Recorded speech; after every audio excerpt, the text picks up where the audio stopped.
ആഘോഷങ്ങളും ആചാരങ്ങളും അനുഷ്ഠാനങ്ങളും മനുഷ്യ മനസ്സിൻ്റെ ഉള്ളിലും പുറത്തും നിറഞ്ഞിരിക്കുന്ന അന്ധകാരത്തെ അകറ്റി ആത്മബോധത്തിൻ്റെ വെളിച്ചം പരത്താനുള്ള സന്ദേശമാണ് നൽകുന്നത്. നവരാത്രി പൂജയും വിജയദശമിയും നമ്മെ ഓർമ്മിപ്പിക്കുന്ന ഈ മഹത്തായ സന്ദേശമാണ്. സനാതന ധർമ്മവിശ്വാസികൾ മിക്കപ്പോഴും ഉരുവിടുന്ന ഒരു ശാന്തി മന്ത്രമാണ് അസ്തോമ സദ്ഗമയ, തമസോമ ജ്യോതിർഗമയ, മൃത്യോർമ അമൃതംഗമയ, ഓം ശാന്തി ശാന്തി ശാന്തി എന്നത്.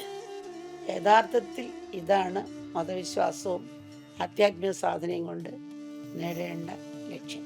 അസത്യത്തിൽ നിന്നും സത്യത്തെ വേർതിരിച്ച് കാണാനും അതനുസരിച്ച് പ്രവർത്തിക്കാനുമുള്ള വേഗബോധമുണ്ടായാൽ മനസ്സിലെ ഇരുട്ടകലും, അവിടെ ഈശ്വരപ്രകാശം നിറയും.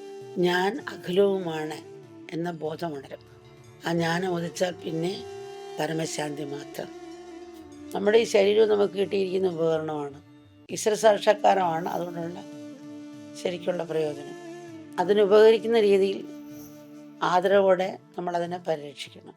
ഉപകരണം നമ്മുടേതാണെങ്കിലും അത് നമ്മളിൽ നിന്ന് ഭിന്നമാണ്. നമ്മൾ ഉപകരണമല്ല, അതുപോലെ നമ്മൾ ശരീരമല്ല എന്ന ബോധം വളർത്തണമെന്ന സന്ദേശവും കൂടി ഇതിലുണ്ട്. കേരളത്തിൽ വിജയദശമി നാളിൽ കുഞ്ഞുങ്ങളെ അറിവിൻ്റെ ആദ്യ അക്ഷരങ്ങൾ എഴുതാൻ പഠിക്കാൻ വേണ്ടി നമ്മൾ എഴുത്തിനിരുത്താറുണ്ട്. മനുഷ്യന് ഈശ്വരന് കിട്ടിയ വരദാനമാണ് അറിവ്. അക്ഷരമെന്നാൽ നശിക്കാത്ത എന്നാണ് അർത്ഥം. ഈ ലോകത്തിൽ താരതമ്യേന നശിക്കാത്തതാണ് അറിവ്. ശാസ്ത്രം പഠിച്ചവരുടെ അനുഷ്ഠാനങ്ങൾ കൃത്യമായി തന്നെ പാലിക്കേണ്ടതാണ്. അക്ഷരശുദ്ധിയും അർത്ഥബോധവും ഒക്കെ പ്രധാനം തന്നെ. എങ്കിലും അതിലുപരി ഈശ്വരൻ നമ്മുടെ നിഷ്കളങ്ക മനസ്സാണ് ആഗ്രഹിക്കുന്നത്. ആ നിഷ്കളങ്കത എന്ന് വെച്ചാൽ അവിടുന്നാണെല്ലാം ചെയ്യിക്കുന്നുള്ള ആ ശരണാഗതിയുടെ ഒരു തത്വമാണ്. പിന്നെ അന്ധകരണശുദ്ധി അതിൽ കൂടെ വരുന്നുണ്ട്. നമുക്ക് ഒരു കൊച്ചുകുട്ടി അടുത്തുള്ള ദേവീക്ഷേത്രത്തിൽ പോയി നിത്യവും പ്രാർത്ഥിക്കുന്നതാണ്. നീ എപ്പോഴും അവിടെ പോയിന്നുണ്ട് മാനയ്ക്ക് എന്തൊക്കെയോ പറയുന്നുണ്ടല്ലോ, നീ എന്ത് സ്ത്രീയാണ് നിത്യവും അവിടെ പോയി ചെല്ലുന്നത്? കുട്ടിയോട് മറ്റൊരാൾ ചോദിക്കുകയാണ്. കുട്ടി പറഞ്ഞു, എനിക്ക് സ്തുതി സ്തോത്രമൊന്നും എനിക്കറിയില്ല, അക്ഷരമാല ഞാൻ പഠിച്ചുകൊണ്ടിരിക്കുകയാണ്, അതേ അറിയാവുള്ളൂ. ഞാൻ അമ്പലത്തിൽ ചെന്ന് അമ്മയോട് പറയും, അമ്മ എനിക്ക് അക്ഷരമാല മാത്രമേ അറിയാവുള്ളൂ.